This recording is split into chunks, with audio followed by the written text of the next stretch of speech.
masyarakat puyeng. Aya nu geus bencitan kotok 12 lebaran teu jadi. Geus meuli tiket teu ka Surabaya ka Sumatera, neuk meuli tiket geus meuli tiket ka Jawa Tengah. Lebarannya diundur. Ala beungkeutan la ilaha illallah pudar. Sehingga main serang-serangan antara NU jeung Muhammadiyah supaya nyaho bae mah. Supaya nyaho lain sinis lain. Netralkeun pikiran urang. Akibatna teu daek ngahiji nangtukeun tanggal 1 Ramadan Muhammadiyah jeung NU teu ngahiji padahal mah dibeungkeut ku la ilaha illallah. Nangtukeun lebaran teu bisa ngahiji padahal mah la ilaha illallah. Tah kadege ku ceuli sia karitu tadi luhur tolol. Ka mana teh beungkeutan la ilaha illallah na? Dibeungkeut dina Al-Qur'an mah. Ya ayyuhalladzina amanu beungkeutan la ilaha illallah na ku kepentingan dunia hayang boga kursi anu empuk embol-embolan sehingga main sinis tinsan main serang-serangan padahal mah kursi embol-embolan mah tuh meuli bae si mantak naon.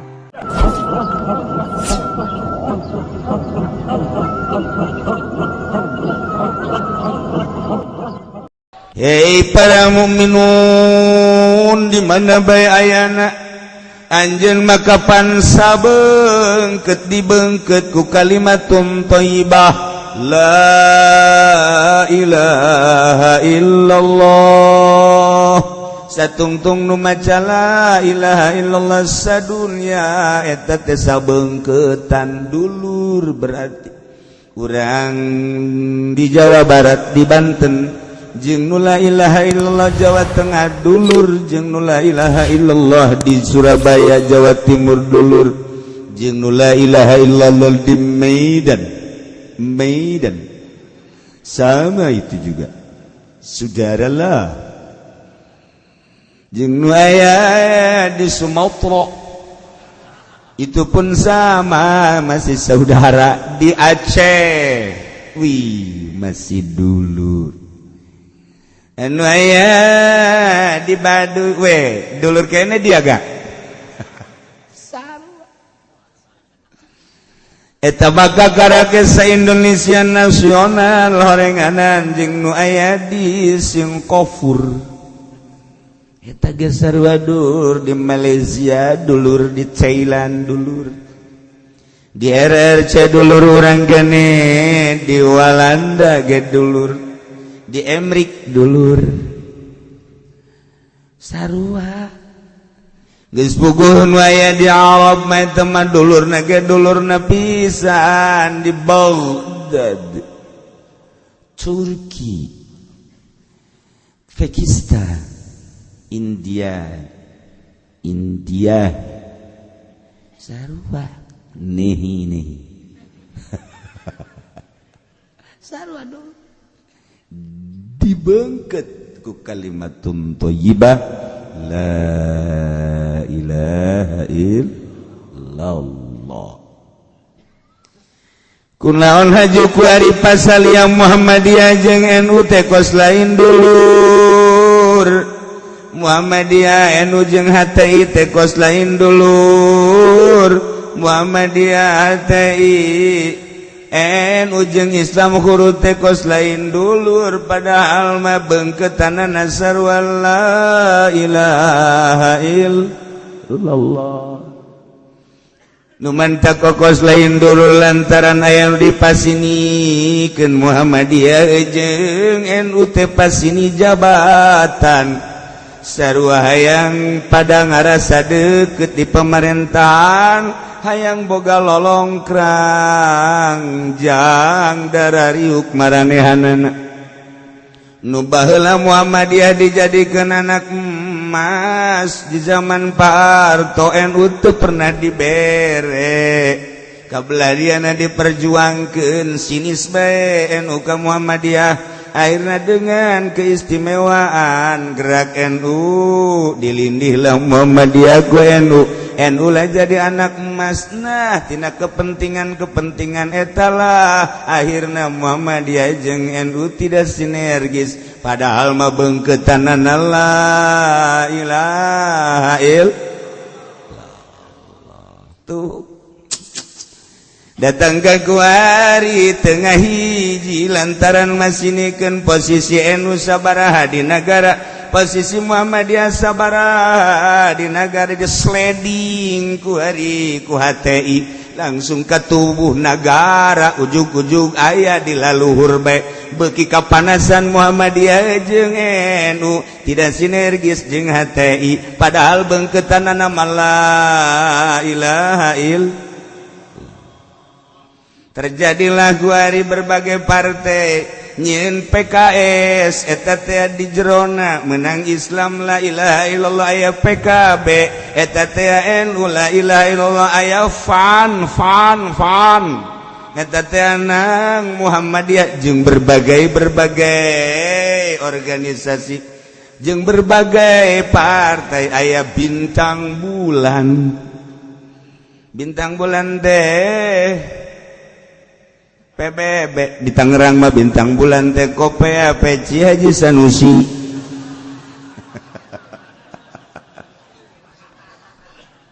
Tuh dengan kepentingan etala beungkeutan la ilaha illallah pudar sehingga main serang-serangan antara NU jeung Muhammadiyah supaya nyaho bae mah supaya nyaho lain sinis lain netralkeun pikiran urang akibatna teu daek ngahiji nangtukeun tanggal 1 Ramadan Muhammadiyah jeung NU teu ngahiji padahal mah dibeungkeut ku la ilaha illallah. Nangtukeun lebaran teu bisa ngahiji padahal mah la ilaha illallah.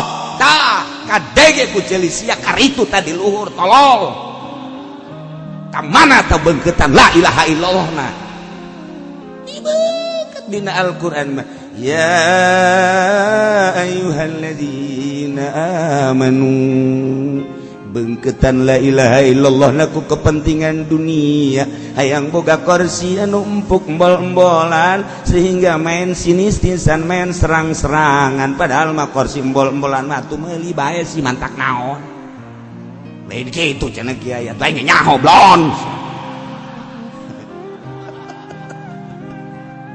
seperti etalah sampai ira wallahu a'lam urang dek nuturkeun ka modal kos karena ditu dengekeun ku cilisia kepentingan anu dia tonjolkeun dikirahan hijina masyarakat puyeng aya nu geus bencitan kotok 12 lebaran teu jadi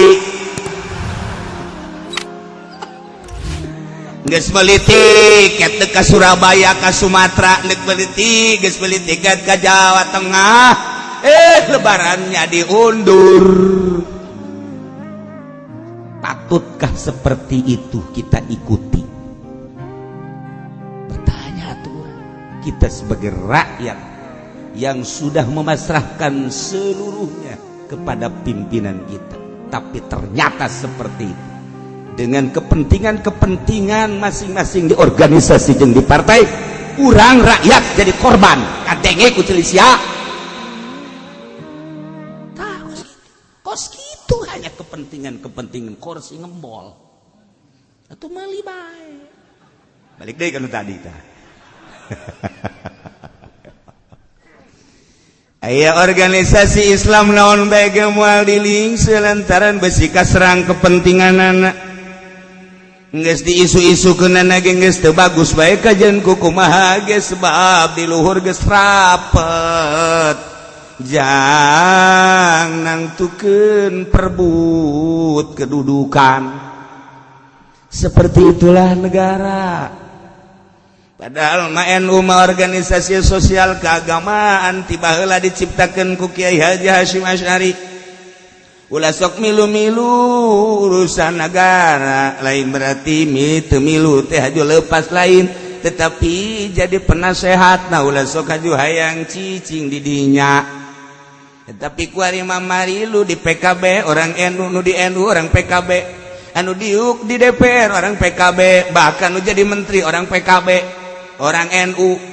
Ieu si kumaha ngepuyeng ka sia kitu kene Muhammadiyah nu di organisasi si eta, nu di DPR si eta, ajo nu di partai ge si eta, ieu kumaha lalakonna.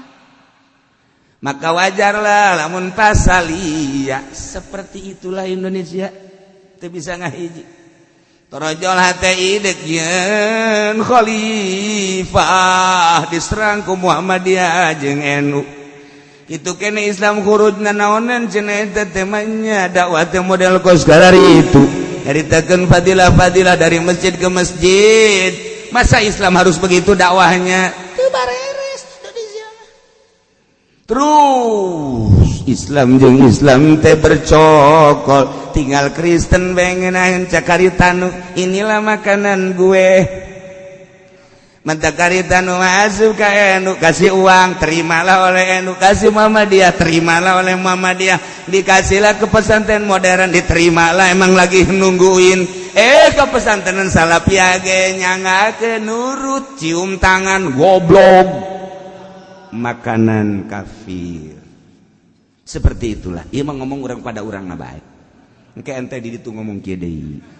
Ke di ditu ngomong kieu deui. Kanyahoan lah ku kabehan. Mentek banget organisasi teh kararas, sek beungeutna dong horeng hatena mah bopeng. Urang hese nuturkeun jakarasa ku urang. Seperti eta lah. Eta kakarak di organisasi komo di partai. Mejeuna lamun jadi makanan malaikat zabaniyah. Menit milu urang ngadugos ka ditu. Bohong sia. Moal-moal ge di hareupeun aing. Pugu sia nu pangheulaan. Ulah sok cilak-cilak ka gigir.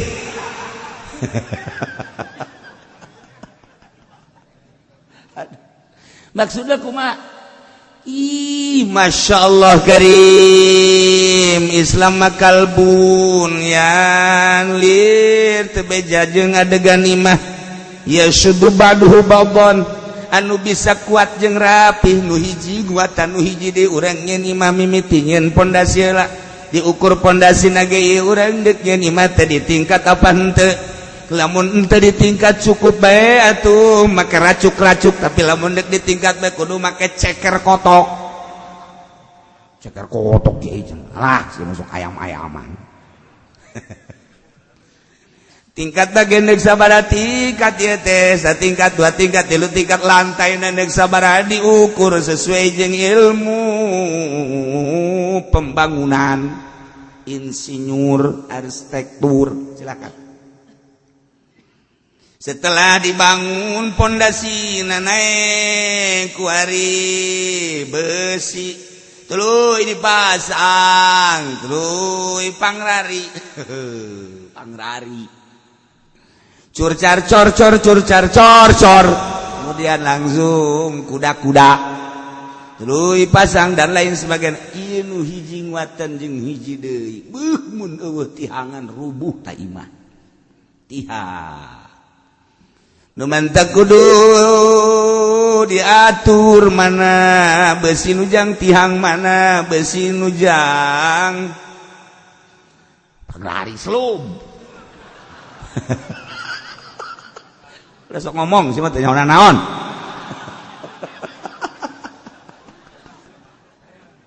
Tuh. Ayo. Ukuran anak atukan lain-lain tergantung lantai-lantaina. Kudu sadar urang teh jadi pondasi, apakah jadi selub, apakah jadi tihang, apakah urang teh jadi panglari, apakah jadi kuda-kuda atau jadi kaso, jadi reng. Kudu sadar urang hirup, apakah urang jadi kenteng nupang bahaya-bahaya nama sakadar jadi panutup kenteng teh naon ngaranna?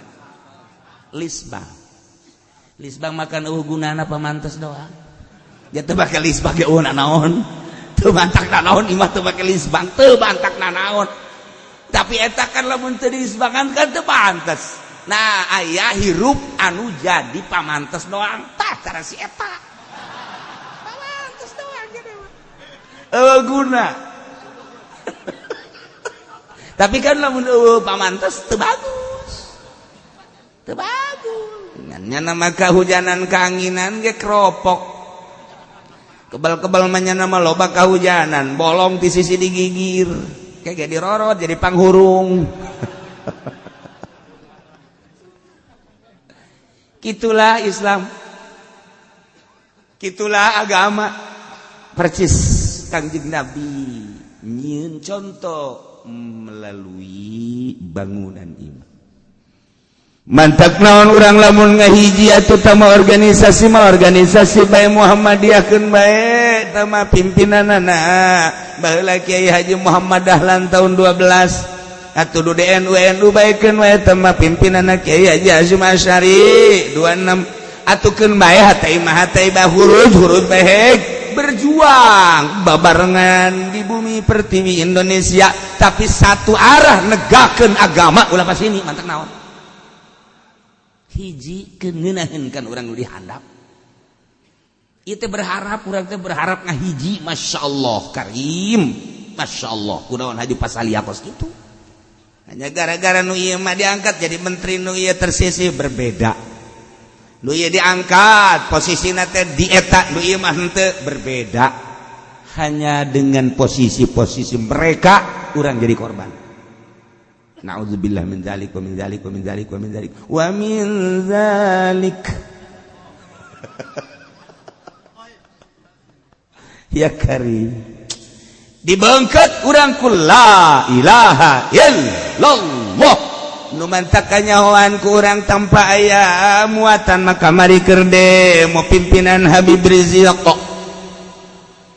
NU milu sanajan pimpinanna mangga ulah Muhammadiyah milu HTI milu khuruj milu kabeh milu dibuka baju kepentingan anak satu suara untuk menghilangkan melenyapkan penistaan Al-Qur'an mantak naon teh lamun kitu terus urang kan memandang jaheuh nu tadina Muhammadiyah tilok maca sholawat datang ke Jakarta ya Nabi salam alaika ya Rasul oh Muhammadiyah milunya nage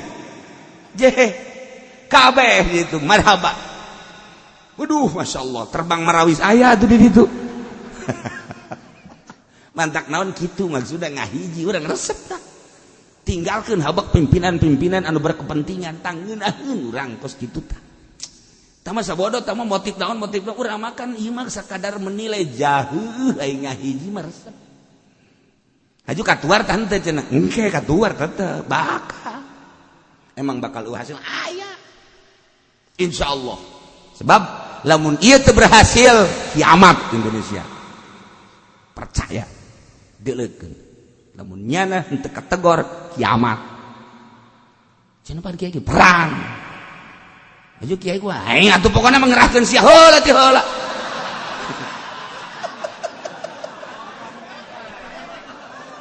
aduh ya Allah atuh aing jangan naon boga murid atuh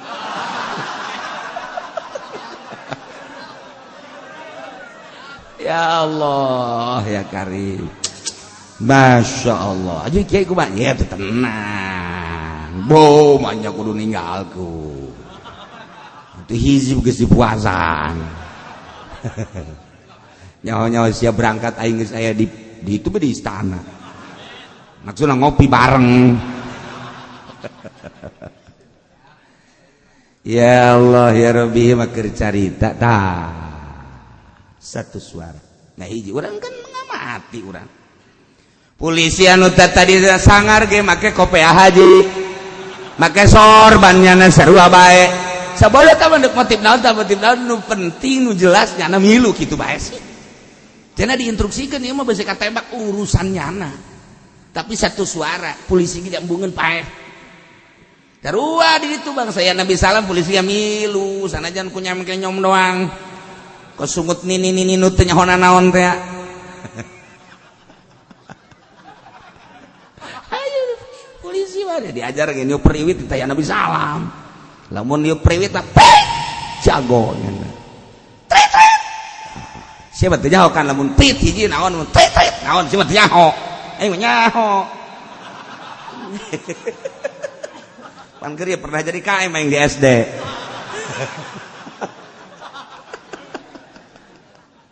Aduh. Ya terjawab Pritna, ya Allah ya Rabbi. Nah, instruksi perang tuturkeun turut Allah jeung Rasul.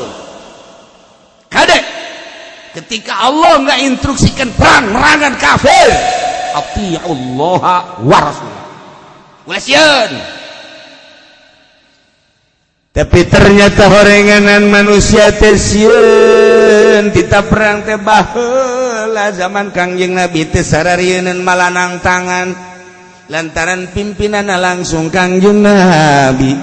Di zaman sahabat ge teh sararieun lantaran pimpinanna para sahabat. Di zaman tabiin teh sieun perang ngalawan musuh kafir lantaran pimpinanna tabiin. Barang kabelah dia sieun urang sebab pimpinanana motif geus lain. Kumaha pimpinan pana tuh sagala rupa ge. Kumaha pimpinanna tegas, jelas, hilu.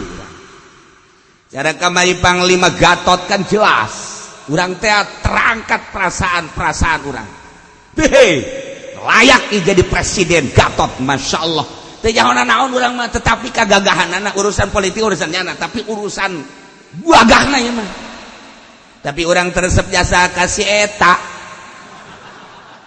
Ieu mah teh jangan urusan politik teh urusan nyana. Si Tito eta urang teresep eta kajian ku kumaha ge. Ye cenah ieu mah politik aya nu ngendalikeun sabodoh kumaha sia. Ngan di mata masyarakat sia jorek kitu bae geus. Ini sakitu teresep. Walaupun wallahu alam perjalanan politik tapi urang makan teu nyaho, nu nyaho kadeuleuna doang. Nu kadeuleu kurang seperti gitu. Urang emang resep ke presiden atuh biasa-biasa bae. Atuh biasa-biasa maksudna can kanyahoan ngeunaheunana ieu urang. Can kanyahoan ngeunaheun jadi presiden teh urang teh rakyat supaya ngeunaheun. Supaya ngeunaheun. Ya urang nu mantak milih we hage supaya jalan bararagus, jalan cai ngalolocor ulah mararangpet. Pembangunan supaya jelas birokrasi teh supaya lancar sebab dipimpin ku si kumis maka kamari teh jelas. No, kan gitu kan urang yang jelas kan. Nah tinggal ditanya ieu bupati urang kuari jelas apa henteu ku masia. Heuh engke kaharep dadik dipilih deui pan teh aing mah ku masia. Lamun sia mere duit ka aing hayu. Lamun karasa kurang dah di dia kapicung bae ge kudu aya sajam lantaran jalanna badegdog jadi kapicung masyaallah karim nyanggakeun ka Bapak Bupati Zaki tah kami sebagai rakyat anu milih anjeun terserah hayang kapilih deui perakan teh ku sia jalan mun engke awas aing ngagerakeun sa Indonesia sia kara pemilihna memilih bupati sa Indonesia kok yang digerakeun kabeh. Bos cenah kieu sombong ame aing kadang-kadang sombong. Atuh ngeunahna aja. Punten tapi nyangakeun sadaya-daya abdi mah rakyat. Diturunkeun cenah jabatanna mangga. Kumantak wani ge aing hese nurunkeunana nyana. Jabatan teu boga naon teu boga. Aing mah bisa nurunkeun nyana. Aduh. Ieu ngaji kemana cenah Kiai? Emang Rajab mah kieu. Bulan Rajab mah anggap Rajaban lah ya. Instruksi perang. Semangat baheula. Tetapi masyarakat teh kapan embung diajak perang teh. Kunaon? Sebab aya kanyaah kalebar kahoo anu dimotori ku cinta. Nomor kahiji jelema teh cinta dunia ku cinta-cintana kena dunia sehingga embung ninggalkeun dunia embung pepegatan jeung dunia aya jelema resep jasa kana motor menang meuli dibawa ka imah dipake dikumbah dielap dipake dikumbah dielap ku resep-resepna aya hujan saeutik ge kajen lempang motor teh dipake kula mah keur inget keur zaman baheula keur sakola SD eta kunaon tolol-tolol teuing guru mere nasehatna anak-anak sekalian karena hujan sepatunya sendalnya jangan dipakai dulu ya nanti dipakai-pakai nih di jalan raya jadi supaya tidak kotor jadi berarti kajen suku mah blok ge tak guru kos gitu guru baheula karena kampung kan di dia udah nanti cucinya di sono nanti ya eta kan kos nu bener padahal salah atuh kapan sendal jeung sepatu teh jangan jagaan dampal kunaon aya dampal kacucuk ge kajeun berarti kan resepan kene ka sepatu eta bandingkeun ka dampal anu bloon deui mah deui urang lamun boga sapeda haju jalanna blok sapeda dipagul tanyakeun ka Haji Pendi bloon tanyana baheula mah dipanggul sapeda beneran blok ya kana eta resep jasa ka sapeda Masya Allah pugu sapeda teh jang kendaraan abe urang ngeunaheun aya blok setik dipanggul sapeda eta kebaheula kula leutik kula ge seserian we ji teu tarolol amat pan aing dibonceng dungdungna mah aing kotor bae eta tolol baheula pemikiran kakarek datang kadinya baheula aju cakolot teh ade sarua bae ulah ka dipake aju ieu dampal suku sia cenah minyak tanahan bae minyak tanahan bae ulah kotor teuing ih karena itu tah nah cinta jasa ka sapeda cinta jasa ka motor sehingga boro-boro dek diinjemkeun ka batur pugunyana ge blok setik teu make. Nah iya nu kasieun ke lamun motorna leungit teh nu maling kana nyana molotot bete kicep-kicep sutrais eta akibat cinta geus tambah cinta materi tamanya urusan sepeda urusan motor urusan mobil loba jelema anu dipake ka resepna kemudian leungit jadi stres ambalaya mantak di pesantren Grogol loba jasa nu stres aya pesantren di Grogol. Nah, kuari maya jelema cinta jasa ka awewe, masya Allah, menang ngarayu-rayu nyana, tidak ada duanya engkau di dunia, mbal. Sampai kapan dan sampai dimanapun sebelum engkau menjadi milikku akan ku kejar, pahara jasa. Tetap akan ku kejar kau walaupun bagaimana aku adalah seorang laki-laki pembeli walaupun bagaimana tetap akan ku kejar menurut perasaanku di dunia hanya engkau yang tercantik sejuta bintang di langit satu yang bercahaya pohara jasa ya Allah akhirnya langsung nyana daekeun ku terima cintamu, masya Allah, bahagia jasa pohar. Ya Allah, akan kujaga engkau jangan pun ada orang jahat nyamuk andai kata akan kutepak. Tidak boleh terluka dirimu lebih-lebih hatimu. Aku merasa sejuk ketika aku melihat wajahmu. Di tengah matahari yang ereng-erengan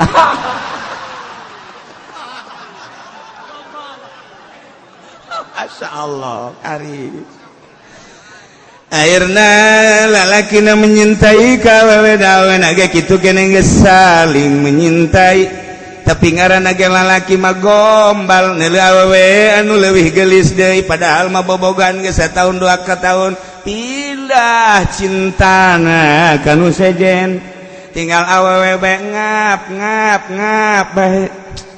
Masya Allah surga yang kau janjikan neraka yang kau berikan manis yang kau janjikan tapi pahit yang kurasakan pohara jasa dulu kau berlutut di kakiku untuk mendapatkan cintaku hingga terbuka hati-hatiku, pintu hatiku. Pohara jasa eta bahasa. Ya Allah, ya Rabbi, pohar. Tetapi setelah aku mencintaimu, engkau begitu mudah meninggalkanku. Akhirna mesantren ka Grogol. Pesantren ka Grogol akibat cinta. Kemudian putus cintana ka Grogol. Cinta motor putus motorna Grogol bagianana, cinta mobil putus mobilna Grogol bagianana, cinta wanita putus jeung dipake ka cintana Grogol bagianana. Mesantren kana di Grogol. Impus. Tuh. Nu mantak cek Gusti Allah, hei, ati Allah, nurut maneh ka Allah wa Rasul jeung Rasul. Sia boga harta turut awas ya ulah maka perang heulanan zakat. Aing mere kasia usaha maju aing nyaho harta sia. Kuari geus sani sok ati Allah wa Rasul. Allah ngainstruksikeun zakat. Ayo. Nurut sia ka Allah wala tawallu. Ayo. Ulah ngabalieur sia. Karung mah dihitungan bae ratusan juta can kabeja sok ka zakat. Gitu ke?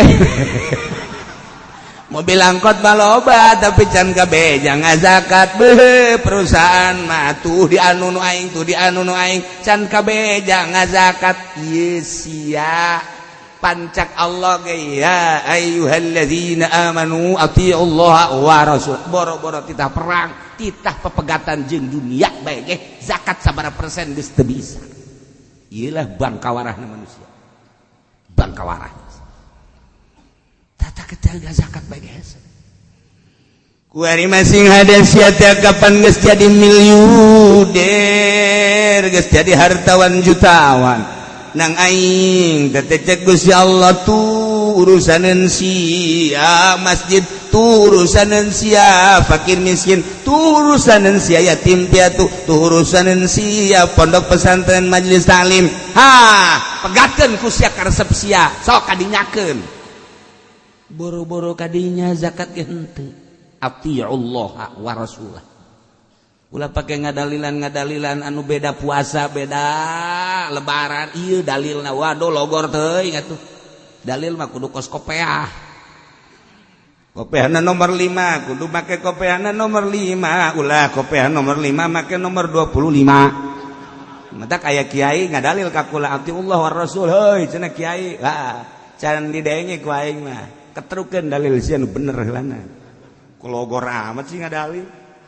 Ye, tente kula mah. Denge bae kiai anu enggak. Kaki uci cenah tak kiriman tah atiullah war rasul. Ya. Henteu tah mah ETK tah kos kitu mah dianggap lang bae mah. Ngaji deui atuh sia. Ye, perang sana. Wah. Kan aing teh sombong mah. Cuma pupuk sombong kadang-kadang ikut silisia sombong deh. Mantep. Deh. Nu bener ngadalil na atuh, bala make dalil eta. Ji, logor tah batu. Ieu bajang kabeh tah ka dieu. Cara teu tempelkeun bae kan teu bisa kitu. Aya khususon ila ruhi haji supendi aya. Atiullah wa rasulah. Coba ulah cinta dunia sia eta kakarake di syariat. Kuari urang asup ka toriko satungtung sia cinta keneh kana dunia moal lempeng tarekat sia. Piceun cinta dunia deuk manggihan Allah ulah kahalangan ku motor, ku mobil, ku perusahaan. Kunaon emang kudu dipiceun eta mah fana eueuh nanaonan. Wujud bainal adam main adam eueuh nanaonan. Singraikeun eueuhkeun di jero hate piceun cinta dunia.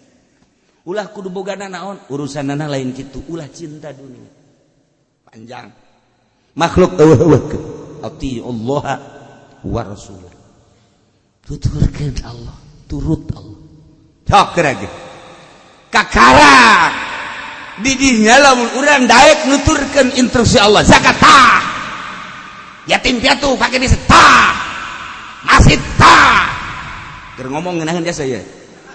Majelis padahal jelema mah. Pondok pesantren nanaonan sia kuring noreka beres kabeh. Di hati aing mah nanaon? Karak. Allah ningalikeun ja bener sia beres. Nomor kedua, urang terlalu cinta kana roh sehingga ulaheun ku diri urang roh keluar ti awak urang. Dengan perang resikona roh keluar. Ku cinta-cintana urang ka awak urang sehingga roh teh embungeun keluar ti awak urang. Tidak perang embung hoo ka roh. Ieu teh perintah Allah, kajeun perintah ge teh hayang aing mah ati Allah wa rasulah. Perang sia. Ye coplok roh kajeun coplok teh tuturkeun Allah. Anu ngarohan awak sia Allah, nu nitah kaluarna ge nyabut ge Allah, sagakeun sadaya-daya ka Allah. Tah kakarak perang mantep kos gitu. Tanpa aya motif nana hiji Allah. Mana di mana? Perang. Dekaun ya lai kalimatillah. Kalimatullahi hiyal ulya, hiji sabilillah. Beres. Atuh lamun urang kos kitu mah kabeh ge mantep begitu. Perang teh ngeunaheun jasa. Heuy, perang mah siapa ya? Duh aja nya nu mere roh ge aing. Allah. Tadi cabut lagi ku Allah, atuh ge dibere surga ku Allah, mantep geus. Kan ngeunaheun hampang perasaan eta. Ngomong mah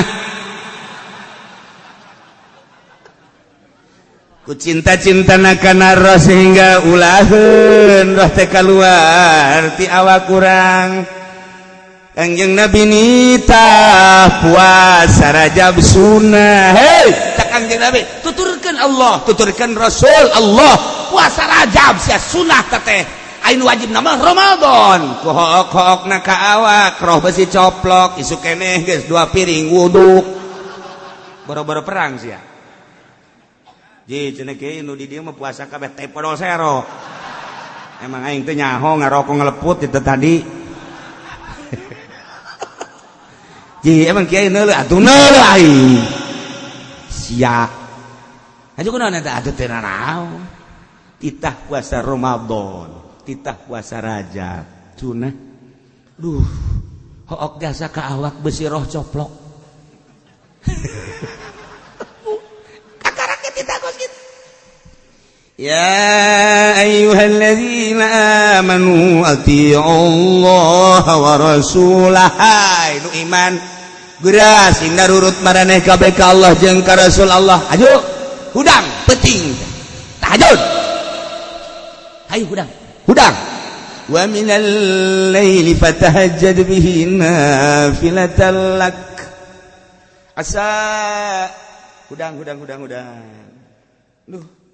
Tadi es kakarak jam 12. Ieu hudang jam 1 karak sajem. Asana aing isu kering. Lah hok jasa ka awak roh besi coplok.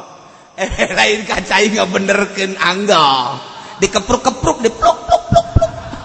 Malah mah ditambahan hiji tolol teh coba. Ditambahan abeh ngeunaheun ke bae jam 3. Hebat tah, pikiranna mah jam 3, hebat. Aju lu bareng semprot heula se. Langsung ngees ke bae jam 3. Udang-udang kotok kok di sisi mah. Kok ji. Kok mah isu-isu. Ja bener orang isu-isu. Sial aing boro-boro tahajud. Subuh ge horeng kabablasan beungeut sia takos karar itu. Atiullah wa rasulah titah nurut ka Allah urusan sunah-sunah behelanan ye. Nah lebar ka awaknya ka awak ka awak mun dilaksanakeun besi coplok roh embung encan titah perang kakarak ge titah kos kitu geus embung coplok urang. Embung gering setik, embung mesti sales mah, embung mesti gering. Teh urang teh kos kitu hook biasa ka awak. Padahal mah di hook ge wawayah modar mah modar bae sia. Paeh sia ka jeung gua. Hook biasa bawa ieu awak ka rumah sakit abeh roh ulah coplok. Geuraan bawa ku sia impus abah impus. Bawa duit nambah PPJS.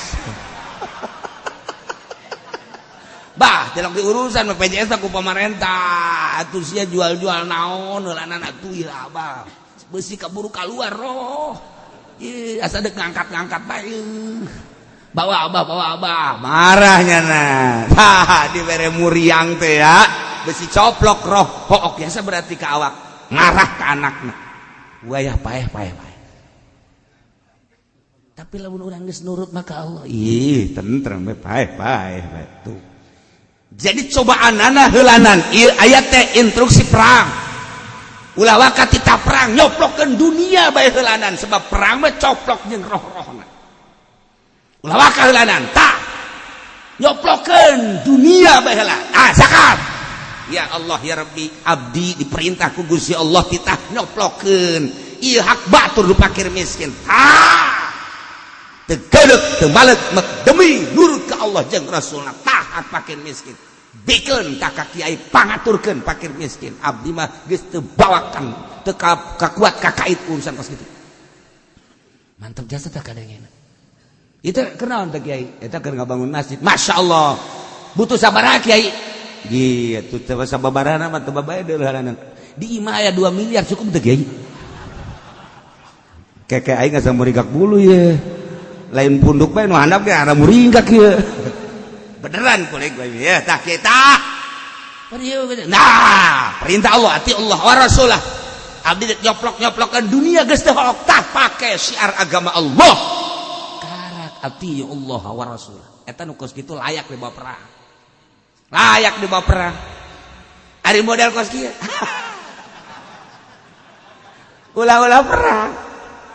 ulah perang diajak demo bae kemajer ngeutuh cenah boga pencap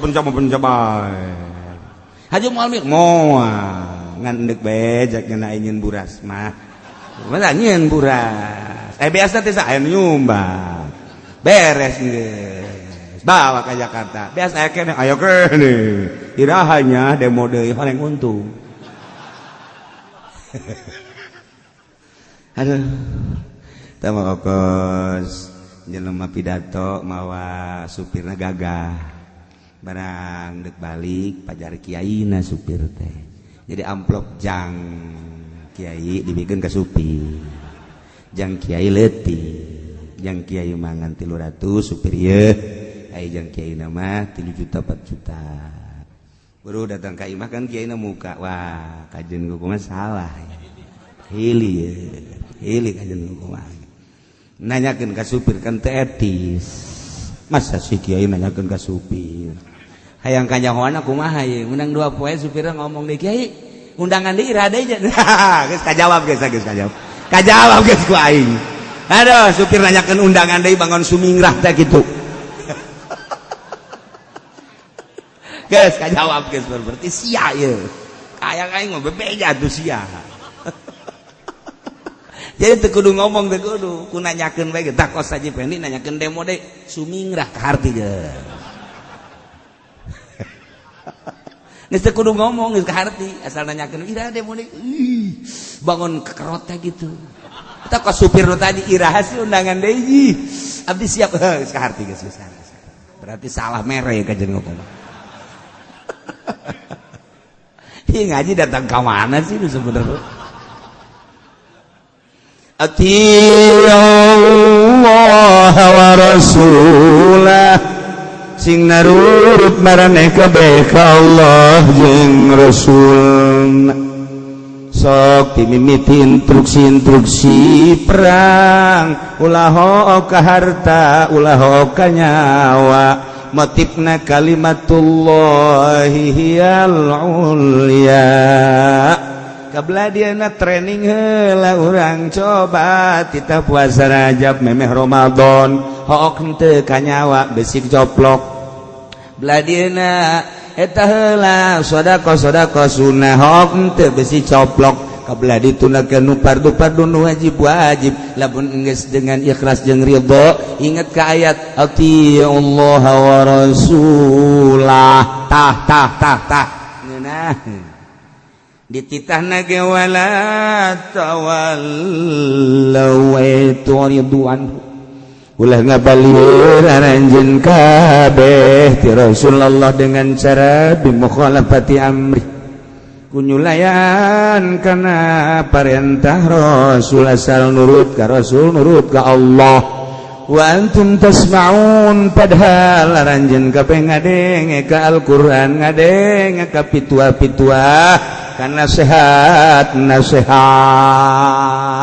tapi tetep bae ngabalir training kuari matita nusarana sararuna ceuk Kangjeng Rasul hei ulah barang beli 2 akad sebab ceuk Kangjeng Nabi nahan Nabi an safqataini nyegah Kangjeng Nabi tina jual beli 2 akad 2 akad teh loba motifna diantara namun cash mah 10 juta lamun kredit mah 20 juta dilarang ku Kangjeng Nabi riba sok geura hayo tuturkeun Nabi tetep bae meuli motor kredit jangan ngaji ka Cilongok mentak sorana ge ku aing kadenge lain durut-durut kredit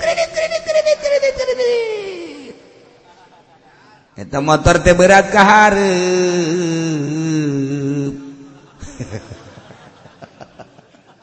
motor berat ka hareup mobil berat ka hareup teu meunang 3 bulan teu dicumponan berat ka hareup ai maju ka hareup ai berat ka hareup beungeut sia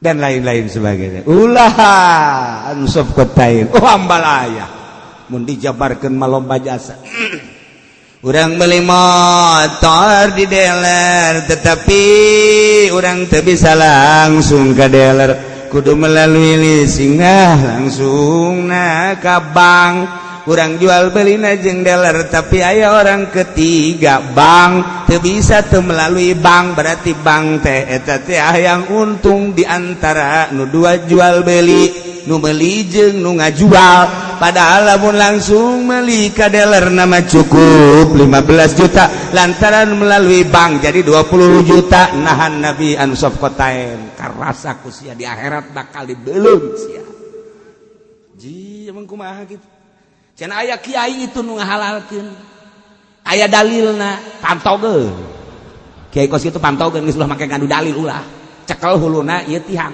dreg caknya yeuh golan nabi ye tihang ye golan nabi ye jeger ge atuh beulah hulu aing daripada dikanarakakeun sia jeger beres ieu ulah ngomong jai lah ieu cenah aya jamul jawamean legleg sia jamul jawame teu bisa sanajan masalah mukhalafah ikhtilaf mu'tamadna tetep hal jih teu kumaha atuh aturan-aturan kuari kos karar itu deh kumaha urang melalui kos kitu bae dibuat sedemikian ku Yahudi supaya milu ke urusan riba sok murnikeun moal kebal urang para rae moal kebal urang para komo nu geus wisan malah tah geus tah mah teu kudu ngitung bulan jeung minggu dan lain-lain sebagainya wala tawallaw anhu wa antum tasma'un ulah sok ngabalir ti Kangjeng Rasul padahal manjeun teh geus ngadenge ka Al-Qur'an tiba heula ge urang geus ngadenge eta bunga bang teh haram tapi kunaon maneh ngabalir euy wala tawallaw anhu ulah sok ngabalir ti Kangjeng Nabi emang Kangjeng Nabi teh nyahoeun Kangjeng Nabi teh hihiberan uleuh taki haji uleuh cak Kangjeng Nabi leuh kamakana mah sering tapi terus bae make duit bang uleuh cak Kangjeng Nabi emang Kangjeng Nabi bisa uleuh nya geus sarua euy eta mah bahasa putat uleuh sarua tuh wala tawallaw anhu wa antum tasma'un urang geus ngadenge ku ari 2 akad haram riba tapi tetep bae urang ngabalir ti Kangjeng Nabi deuk iraha ati Allah wa Rasulullah deuk kumaha ayo sia deuk datang ka mana berbeda puasa mah datang ka ku ari teu daek sasalaman tolol teh coba aing ngeridit mah terus gedean mana jeung ngeridit ya Allah geus urusan ibadah geus urang plong-plongkeun kumaha nyararana bae geus kumaha jan deuk ka Allah ieu sarua pagoboga dalilna tah riba urusan gusia ati Allah Rasulullah urusan da gusia wah ki uci mah teu nyahoeun bae aing nyaho dalilna ambalayah di aing tantogeun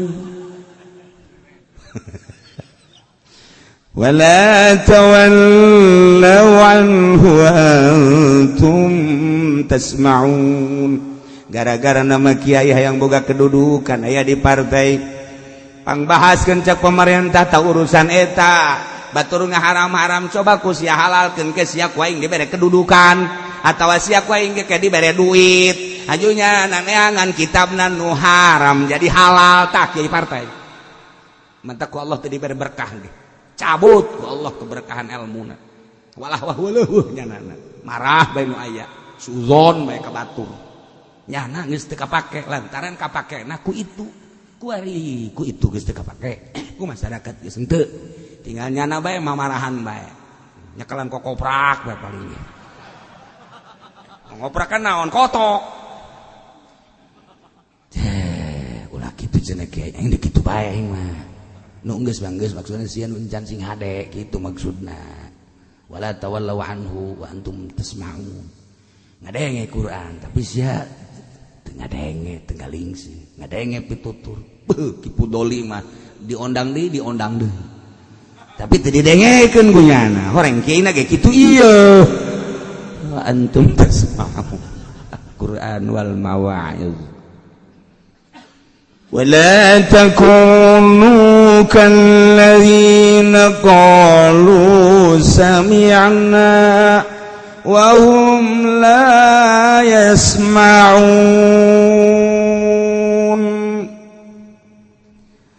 ulah raya lanjeun kabekos jelema-jelema nu ngomong nama di hareupeun Kangjeng Nabi sami'na ay kudu nama wa ata'na ay mawahum la yasma'un di hareup ngomong samina padahal mah teu pernah ngadengekeun si mata damburin wa tiazin jadi sarua jeung samina wa asaina di hareupeun mah sumuhun kaluar bae ti hareupeun Kangjeng Nabi tidak di hadapan kiai manun muhun geus kaluar beti kiai tidak ieu ulah kos kitu loba tak kos kitu emang saha eta kiai nu kos kitu wa humal munafiqun awil musyrikun eta teh jelema munafik jeung jelema musyrik karari itu dipayunan Kangjeng Nabi masami'na tapi geus kaluar ti Kangjeng Nabi mah asaina wala tasma'un tengah denge musyrikun ge di hareupeun Kangjeng Nabi mah sami'na geus kaluar ti Kangjeng asaina tuh ulah keur baheula bae da Kangjeng Nabi mah teu maot urang tekadkeun Kangjeng Nabi mah teu maot apaleun Kangjeng Nabi mah urang kuari keur kukumpulan di dieu emang Kangjeng Nabi teh apaleun ningalieun geus atuh urang teh kudu sami'na wa ata'na ati Allah wa rasul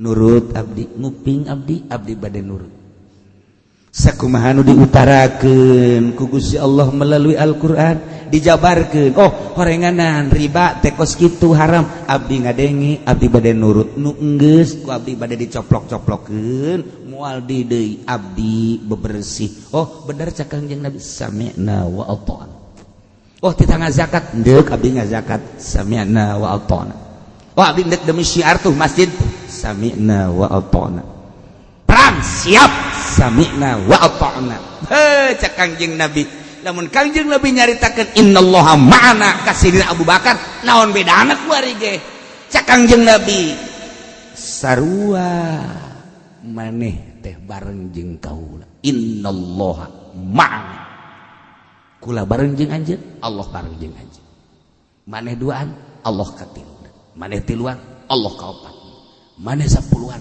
Allah ka 11 maneh 1000-an Allah ka 1000 hijina dina harti terus-terusan Allah bareng jeung urang kanyaho jeung rahmatna jeung bantuanana kok cenah urang elehan bae motifna henteu kalimatullah hiyal ulya lain sabilillah naon atuh sabilil kursi wa sabilil jabatan atau sabilil kursi wa sabilil jabatan geus cak Allah lepas atuh ti aturan aing Allah kumaha sia nafsu sia tah mah kos kitu Allah gua sia sok mantak pas ini lah Muhammadiyah NU pas ini HTI pas ini dan lain-lain sebagainya pas ini sebab naon nu masinikeun naon aya bae meureun nu bener nama buah HTI buah NU buah ting Muhammadiyah buah Khuruj buah FPI dan lain sebagainya ngan pas ini masinikeun sabilil kursi wa sabilil jabatan wasabilil ujung-ujungna mah cenah kieu sabilil duit eta lah